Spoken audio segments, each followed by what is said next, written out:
10 symptoms that you may be experiencing as a result of the globalist slow kill depopulation initiation or agenda that is now underway. It just flat out kills you. Things like Fukushima. Fukushima? Did she just bring Fukushima into this? Toxins in the water. Chemicals in the water to turn people gay? No, we've tried those. They only work on frogs. Oh. Basically, making your brain more submissive to leading authorities. Vaccines do not cause autism! We don't go out punching bananas for being seedless. It's all so clear now. The globalist slow kill depopulation initiation. Submissive people can and will procreate to a level that makes even rabbits blush. And I once bunked with Charlie Sheen. That'll sure leave an impact. Natasha, stop drinking vodka. We still have to invade Canada. But vodka is so good, huh?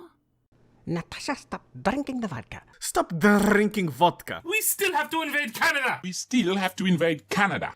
10 more minutes. Globalist depopulation agenda.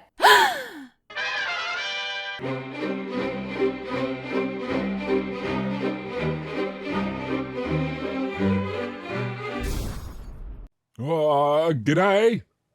What do you mean she's back? Who's back? What? Lisa? Who's Lisa? Oh, Iseth, I'm an Aussie, not a Texan. Yeah, I get it. You're from Argentina and it's 2 in the morning and I don't care. This is an emergency and I need your help now. I can't help you now, I'm surfing. And how about GMOs and toxins in our foods where they're purposefully messing with our food supply and even removing some of the vital things like seeds from the food sources. Nobody really knows exactly the repercussions that we have, but we do see increases in things like cancer. Lisa, when you throw that out there so flippantly in such a discussion, it really seems disingenuous and belittling to those suffering in life. Damn it, I am no scientist, so I'd love a second opinion. But I can't imagine they haven't looked into what is carcinogenic within our common food supplies, including old and new genetically modified food products. In fact, they have, and you can find it with a simple Google search. But that, my friends, doesn't bring her views. But it's not just that. We have toxins in our food supply and radiation coming from, well, our cell phones, where we're constantly getting these radiation waves aimed at our heads and aimed at our bodies. Since you bring up phones, I have a complaint to make. You see, for years I had people tell me that I should keep the phone turned off when sleeping, that I should keep it far away from my body and stop calling my friends so much, because otherwise I will have a cactus growing out of my ear after a couple of years. It is a good decade, if not more, of abusive mobile phone behavior later, and I am still waiting for my free of charge cactus. Seriously though, smartphones generally should not be able to cause damage to your body because they're just not that powerful. There are several experiments and studies concerning frequency radiation from cell phones, and so far there seems to be no evidence that they cause any kind of tumor. On top of that, there is no increase of acoustic neuromas from 2004 to 2010, in spite of the huge increase of cell phone users. As far as I know, there was one experiment where after exposing rats and mice to excessive 2G and 3G radiation for over 2 years, the male rats did have a statistically significant increase in brain and heart tumors. However, the female rats and mice did not have any such changes at all. So in other words, if you happen to be a male rat or mouse, do feel free to use a tinfoil hat when calling grandma. Just keep in mind not to eat it when she upsets you, because as we saw in the previous video, high amounts of aluminum in the body can have an inverse correlation with your sperm quantity. Don't use this, don't use that, some obscure paper somewhere confirms that everything is evil, and so on. I can't imagine living my life like this. The mere paranoia I would inflict on me by doing this would give me a stroke long before any globalist James Bond fella could even start tampering with my water and air. And when 5G technology gets here, we're all going to be in a world of hurt. And by the way, it's already here. They're already building the system. It's already up and ready to go in areas. And they've turned on portion of this 5G already.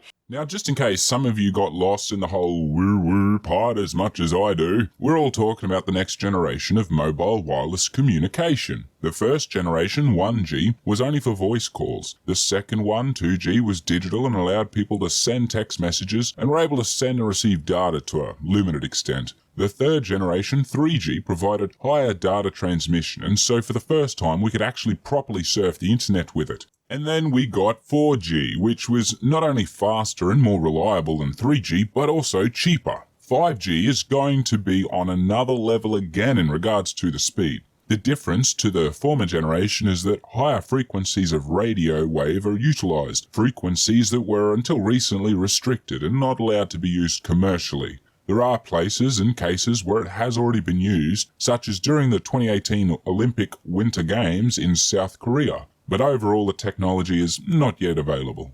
And this is very terrifying for one of the things that they're using as a depopulation agent, because it's not just a radius of radiation. You go near one of those things, you always see warning signs. Don't come near radiation, very harmful. But yet they act like it doesn't go outside the 5-foot gate. And it does. And it's very hazardous. Have you ever wondered why your Wi-Fi connection gets slower and eventually vanishes from your device the further you get away from the router? Or have you ever wondered why you have to raise your voice the further someone is away from you? The signals antennas send out get weaker the further they have to travel, and as a result, any given antenna has a limited range. This also applies to harmful or potentially harmful waves that get sent out. On top of that, antennas also often have a limitation to the direction in which they can actually send the signal, which means that, depending on the antenna, the person standing right beneath the phone pole may have less exposure than the person standing 100 feet away from it. So yes, high antennas can indeed be harmless if you stand at the bottom or 5 feet away from them. Now, with that settled, let us talk about the 5 feet distance warning signs. You see, as much as it may surprise you, hanging up those boards on the ladders when you have to climb up the tower is rather inconvenient. It makes it a bit more possible that you could, fall down. Not only that, and the fact that climbing people have better things to do than to read warning signs all over the place, but it also seems rather stupid to me not to just hang these warning signs up with every other warning sign that you have to put up, since you have to put up other warning signs in the same place anyway. Let me show you this article here, and it shows that 5G uses the same EMF waves as the Pentagon crowd control systems. And that's when the squiddies get you. So the link you've provided sent me to your own page, giving me your 2 source links. The first is entitled 7 Ways to Protect Yourself from the Ruling Elite's World Depopulation Agenda by Paul A. Phillips, published on the site newparadigm.ws. New Paradigm Alternative News and Natural Health. Red flags are blaring, however this isn't the link for me right now. The second link is entitled 5G Network Uses Same EMF Waves as Pentagon Crowd Control System, published on naturalblaze.com, which appears to be yet another independent BS news and alt health promotional propaganda website. This article was written by someone named Terence Newton, the source itself indicating that he is a writer for wakingtimes.com. What journalist, academic or scientific credentials they have, it does not say. But it seems like nothing. Doing just a minimal snooping, I found the application requirements for submitting your own articles to the Waking Times, and it is limited to ensuring it's not too long or short, not redoing something already done, and they encourage lists because it's trendy. They don't require originality, sourcing, or referencing of any kind, qualifications, or even an understanding of the topic. It surely is a high bar set at the Waking Times. The original source link, which has taken the article in question for republication, sets even loftier standards. If you are passionate about natural health, food freedom, organic living, alt medicines, and wellness, then we want to hear from you. It seems no qualified experts are found here either, but a whole lot of paid advertisements ready to pop up over top of your browser, which is always a sign of a high quality, secure and reliable website. While Nacho was snooping around for sources and reliability, I figured I'd try my own luck and see if I can get to the core of their Pentagon mass control nonsense. I did a 5-second Google search and I found out that this Pentagon crowd control through waves something sounds moderately similar to the Active Denial System, or ADS. It is a system developed by the military which uses millimeter waves for non-lethal crowd control by basically heating up people's skin and thus inflicting pain. It works a bit like a microwave, except it's not a microwave because it uses different frequencies and a different amount of power. And also, it doesn't kill you. Which leads me to the 5G networks, because compared to this crowd control system, 5G too uses different frequencies and a fraction of the power. It's a bit like telling you that listening to music is the same as being exposed to a sonic weapon. You know, those things that utterly destroy your eardrums as soon as they shoot at you. Anyway, now let's get to the crux of her BS. These 5G EMF waves being misleadingly thought to be harmful in the same way as the Pentagon's crowd control. Her source, for lack of better word, briefly describes the utilization of higher frequencies commercially, then spends the following chapters discussing the alleged risks to human skin and connecting it to the use of high frequencies in military weapons in an attempt to conflate the use of higher frequencies. Also referencing a self-professed alternative news website several times, with absolutely no credentials to it or any of its articles. I am starting to see a trend here. Whoa, I love the writing though.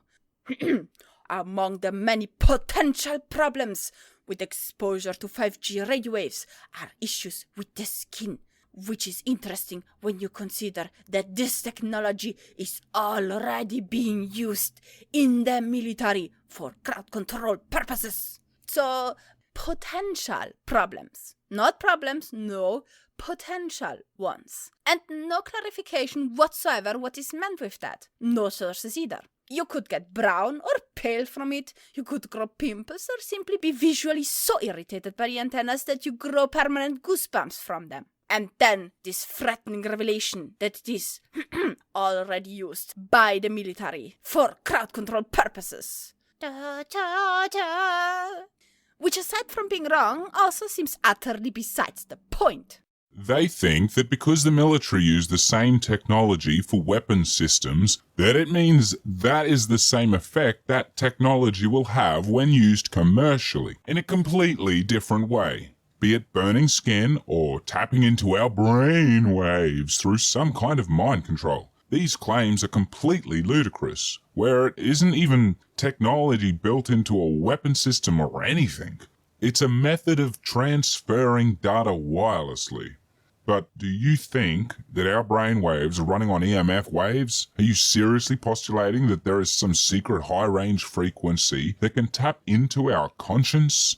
Or just that the very same form of communications that they too use is going to be used against us, somehow distinguishing between who is and who isn't in the know. Again, it's just another method of transferring data wirelessly. It's used to improve businesses and office operations, improve the life in all aspects from home and work, affecting laptops, iPhones, and pimpled teenagers on their computers in their mother's basement, all the same. And improving Lisa's upload and download speed.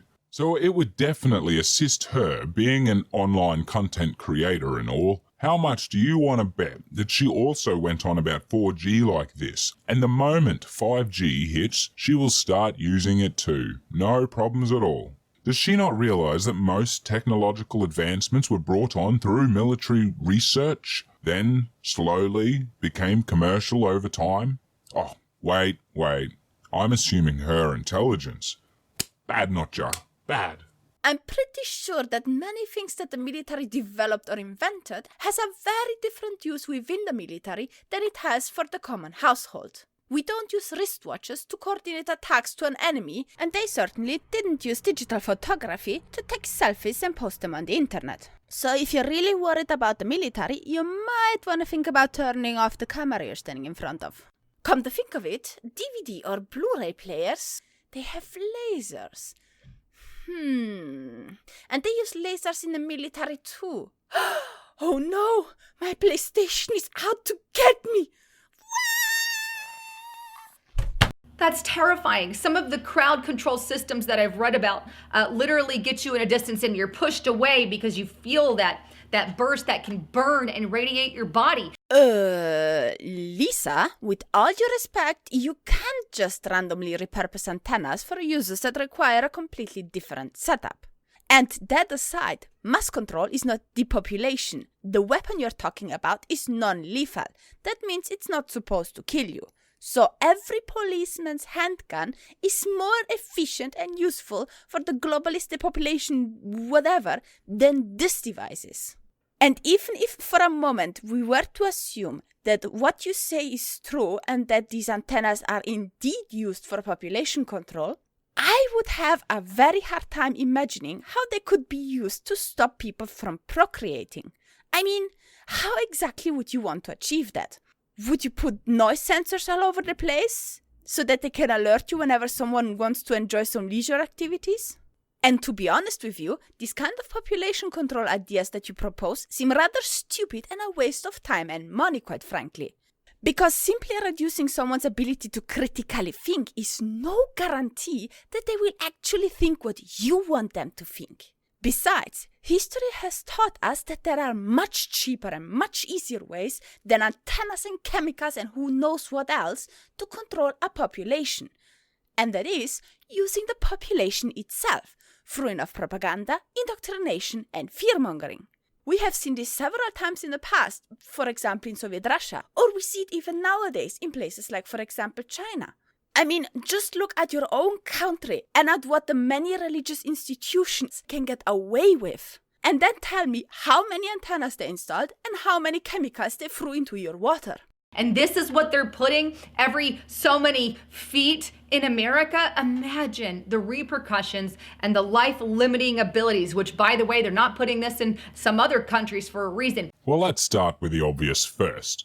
Of course you wouldn't find antennas every however many feet anywhere outside of the United States, but you might see them every whatever many meters apart, because the only two places outside of the US that also don't use a metric system are Liberia and Myanmar, or what was formerly known as Burma. All underdeveloped nations, but the latter two are not even remotely close to producing 5G antennas, unlike the United States. There are efforts and plans to put up such antennas in Japan, China, and South Korea, because they have a high demand for it and have the ability to begin installations. Most other places so far, though, either don't have the need for such change or advancements, or don't have a high enough interest for it. We're all too busy hunting kangaroos or surfing the actual waves rather than the interwebs. But these are part of all the depopulation agents, and I've kind of gotten off topic. Off topic is putting it mildly. This is our second reply video to you, and we're already a good 3.5 minutes into your video, which is only 10 minutes long. And you didn't even start with your list yet. Oh, Ice I gotta go. Hey, you can't just leave me here alone with her. Sorry, I gotta go. It's a very ungodly timing right now for such ungodly nonsense. Hey, what's wrong with ungodly? Are you religious or something? Hey, don't assume my religiosity or I'll go all Steve McRae on you. May he eternally sit well on his fence. Uh-oh. Notcha? You still there? Oh! And now he hung up on me. Sometimes he's so rude he could pass for an Australian, that guy. Oh, and while I'm at it, you should totally subscribe to that New Zealander. Or Austrian. Or whatever. And you totally should support me, because that's what awesome people do. All the links are in the descriptions below. And while you're already at it, please give the video a like and tell me in the comment section how often you really banged your head against the wall while watching the video. Let us see how many we get all together. Thank you all for watching. Have a great evening. Natasha, stop drinking vodka. Stop drinking vodka. Enough of drinking vodka. Stop drinking vodka. Stop drinking vodka. We still have to invade Canada. We still have to invade Canada. We have to invade Canada. You know, we still gotta invade Canada. Capiche?